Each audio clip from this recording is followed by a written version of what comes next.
vẫn đi về con ngõ tình yêu.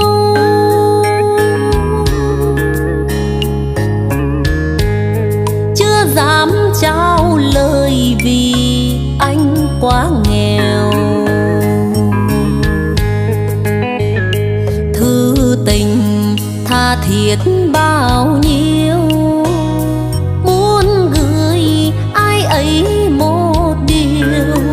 Em chối bỏ thêm khổ đau